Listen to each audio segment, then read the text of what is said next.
이번 시간의 강의 내용은요, 반사식 카메라입니다. 그러니까 카메라의 종류를 설명해 드리겠는데요. 이렇게 중요한 내용은 아니지만, 지금 내가 사용하는 카메라가 어떤 구조를 가지고 있고, 또 카메라, 일반적으로 많이 사용하는 카메라들이 어떤 카메라들이 많은지, 그걸 알아보는 것도 나중에 이제 카메라 선택을 하는 데 있어서 굉장히 좀 도움이 되지 않을까라는 생각으로 이 강의를 진행해 드리겠는데요. 일반적으로, 반사식 카메라, 우리가 쉽게 SLR 이런 식으로 얘기를 합니다. SLR, 그 싱글 렌즈 리플렉스 카메라, 그래서 일환 반사식이죠. 일환 반사식. 우리가 지금 주로 사용하는 카메라들은 일환 반사식이고, 이제 디지털 일환 반사식이다. 그래서 요즘은 요 앞에다가 DSLR 이런 식으로 붙입니다. 근데 이 반사식 카메라가 오기 전에는 옛날 구형 카메라들이지만, 이따가도 설명해 드리겠지만, RFC 카메라, 그래서 거리계 연동식 카메라라는 게 있고요.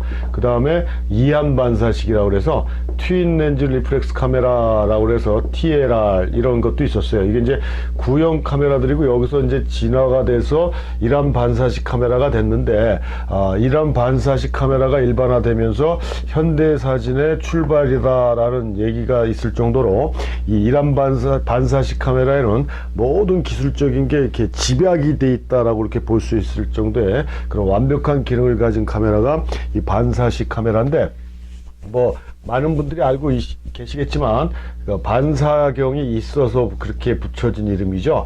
이런 식으로 이렇게 돼 있고, 여기 이제 미러가 이렇게 붙어져 있고요. 렌즈를 통해서 들어온 빛을 이런 식으로 펜타프리즘을 통해서, 이게 펜타프리즘이라고 말씀드리겠습니다.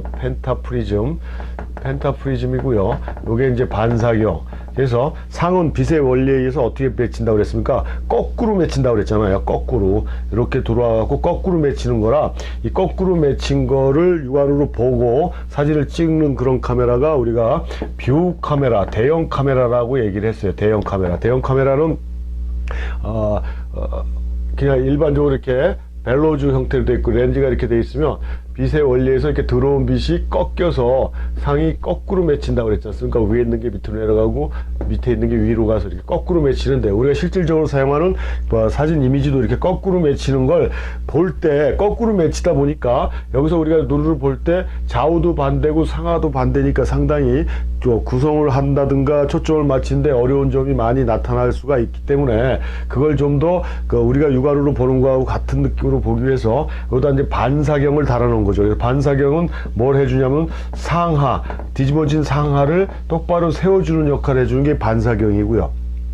그래서 반사경이 없는 카메라들이 있습니다. 그걸 웨스트 레벨 파인더라고 그러는데, 웨스트 레벨 파인더하고 펜타프리즘이 있는 게 아이 레벨 파인더라고 그러는데요. 여기서 이렇게 보는 거죠. 여기서 이렇게 보게 돼 있어서 좌우가 반대로 돼 있어요. 그래갖고 좀 좌우가 반대다 보니까 신속한 촬영이라든가 이런 거에서는 약간 문제는 있지만, 이 로우 앵글, 카메라 앵글을 극단적인 로우까지도 내릴 수 있고, 사진의 그 화각을 다양하게 구성할 수 있다는 점에서 또 많이 사용되던 이런 파인더 방식이거든요. 그래서 좌우 상하만 바꿔주는데, 이걸 위에다 펜타프리즘, 그러니까 이게 유리가 이렇게 되어 있는 펜타프리즘을 달아줌으로 해서 꺾여가지고 우리 눈에는 그 좌우까지도 똑바로 보여주는, 그걸 전문말로 정립정상이라고 이렇게 얘기를 하는데요.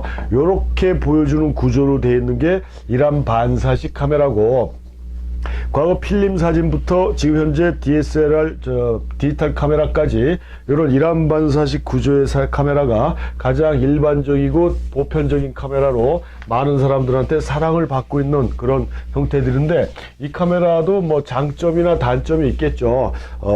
이 장점은 렌즈를 통해서 들어온 빛을 그대로 봐줍니다. 그래서 그 시차라는 게 없어요. 그러니까 실제 그대로를 확인할 수 있다라는 그런 특징이 있고, 그러다 보니까 클로즈업 사진이라든가 이런 것들이 가능하고요. 그 다음에 보는 화각, 그러니까 렌즈에 따라서 파인더를 통해서 그대로 보기 때문에 다양한 교환 렌즈, 액세서리를 사용해 줄 수 있는 또 장점을 가지고 있는 게 이 반사식 카메라의 특징이라고 볼 수 있습니다. 그러니까 어안에서부터 초망원까지 다양한 교환 렌즈와 다양한 액세서리를 사용할 수 있고, 접사 렌즈를 이용하면 클로즈업 사진까지도 사용해 줄 수 있는 게 반사식 렌즈고요. 우리가 심도 배울 때도 설명해 드렸지만 이러한 반사식 카메라는 뭐예요? 심도 확인 버튼이 있어요. 그래서 내가 조리개를 뭐 11을 놨다, 5.6을 놨다, 16을 놨다, 내가 조리개를 어떤 거에 놓느냐에 따라 그 초점이 어디까지 맞춰질 것인지를 미리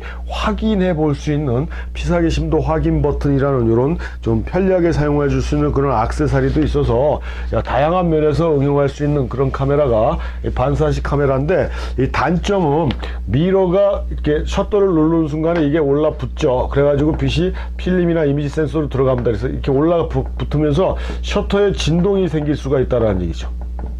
그래서 조금 고급 카메라에는 미러업 할 수 있는 장치가 있어요. 그러니까 슬로우 셔터로 찍을 땐 요 미러를 미리 업 시켜놓고 셔터를 누르는 거예요. 셔터망만 열렸다 닫히게. 우리가 철커덕 하는 소리가 이 셔터망만 열렸다 닫히는 소리가 아니라 미러가 올라가는 소리, 올라갔다 떨어지는 소리까지 같이 포함된 거거든요. 그래서 미세한 진동이지만 그런 진동이 생겨서 카메라의 그런 떨림을 만들어낼 수 있다라는 거. 그 다음에 미러가 순간적으로 올라가기 때문에 미러가 올라붙는 순간에 대상을 파악하기가 좀 힘들어진다. 뭐 근데 그건 뭐 이렇게 크게 중요한 건 아닌데, 하여튼 간발의 차로 순간적으로 대상이 보이지 않는 이런 상황도 생길 수 있다라는 게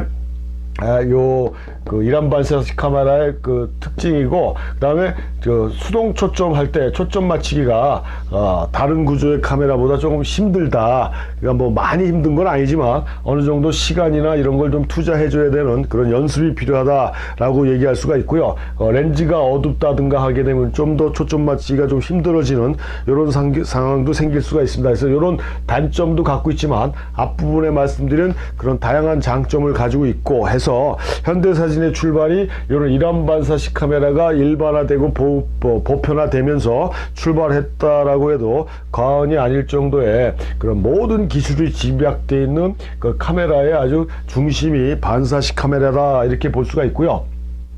이건 이제 일반적으로 우리가 사용하는 거를 소형 카메라라고 그랬어요. 뭐 지금은 그렇게 구조를 크게 나누지는 않는데 카메라는 소형, 중형, 대형 이런 식으로 만들어집니다. 그래서 저희 지금 말씀드린 이런 거 우리가 필름 사이즈 24, 36 이미지 센서가 24, 36mm, 그러니까 2.4, 3.6cm를 사용하는 이런 이미지 센서를 사용하는 카메라를 필름을 사용하는 걸 우리가 소형 카메라 이렇게 얘기를 하고, 이거보다 이 사이즈가 큰 필름 포맷 사이즈가 큰 카메라가 중형인데, 보통 중형은 6 곱하기 6cm, 뭐 6 곱하기 7cm, 그 다음에 6 곱하기 4.5cm 뭐 이런 식으로 또 화면에 따라 몇 가지가 나눠져요. 이런 걸 이제 중형이라고 그러는데, 이런 중형 카메라는 앞부분에 잠깐 얘기한 대로 트윈 렌즈 리플렉스 카메라,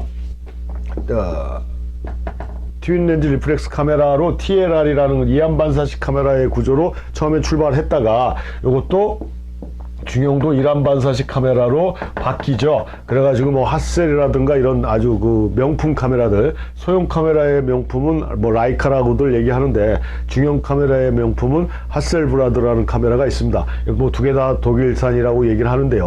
뭐 이런 식으로 중형 카메라를 기본적으로 웨스트 레벨 파인더가 기본 포맷입니다. 그러니까 아까 말씀드린 대로 펜타프리즘이 없는 상태에서 상하가 똑바로 되어 있고 좌우만 틀려지는 이런 형태로 파인더를 보는 그런 웨스트 레벨 파인더가 기본적인 일반 반사식 카메라가 중형 카메라가 있다. 그래서 이 중형 카메라는 이 필름 폴더를 뗐다 붙였다가 할 수가 있어요. 그러니까 소형 카메라 같은 경우 옛날 필름 사진 찍을 때는 필름 설명할 때도 말씀드렸지만 칼라를 찍든 흑백을 찍든 바디가 두 개가 돼야 되지, 하나만 가지고는 흑백 칼라를 동시에 다 찍을 수가 없다고 했어요. 필름을 완전히 빼고 다시 집어넣어야 되는 번거로움이 있는데, 중형 카메라 같은 경우는 필름 홀더가 따로 분리가 돼요. 그래서 홀더만 몇 개 갖고 있으면 칼라나 흑백이나 이렇게 카메라 바디 하나로 동시에 쓸 수가 있는데, 요즘 디지털 카메라가 들어와서 더 좋은가, 디지털 중형 카메라도 있지만 이런 디지털 홀더를 사용을 하게 되면 일반 카메라에서도 디지털 사진을 만들어낼 수 있는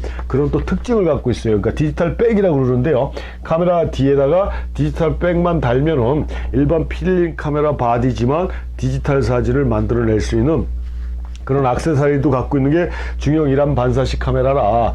옛날에도 마찬가지지만 이런 풍경 사진이나 대상이 가지고 있는 디테일의 묘사를 좀 더 선명하고 정밀하게 묘사하고자 할 때는 특히 풍경사진가들 대형 카메라는 기동성이 좀 떨어집니다. 카메라 포맷이 크다 보니까 정확하고 정밀하게 표현을 할 수 있지만 움직이는 이동하는데 굉장히 휴대하기도 불편하고 하죠. 하지만 소형 카메라는 필름 포맷이 또 작다 보니까 기동성은 뛰어나서 다큐멘터리나 거리 수첩에는 좋지만 이런 좀 약간 침착하고 슬로우 샷다로 정밀하게 촬영하는 이런 사진에는 좀 미약한 점이 많았거든요. 그래서 이런 중형 포맷은 그런 풍경이나 정물 사진을 하는 사람들이 휴대하기도 편리하고 기동성도 좋은 이런 중형 포맷을 사용해서요. 이 중형 카메라는 소형 카메라의 장점과 대형 카메라의 장점을 모아놓은 카메라다라고 말씀드릴 수가 있고, 그런 면에서 많은 전문 사진가들한테 굉장히 각광을 받았던 이런 카메라가 중형 일암 반사식 카메라다. 그래서 이렇게 우리가 그냥 일암 반사식 카메라에 대한 구조는 이런 식으로 알고 계시면 되고요. 종류는 두 가지가 있다라는 식으로 이해를 하시면 되겠습니다.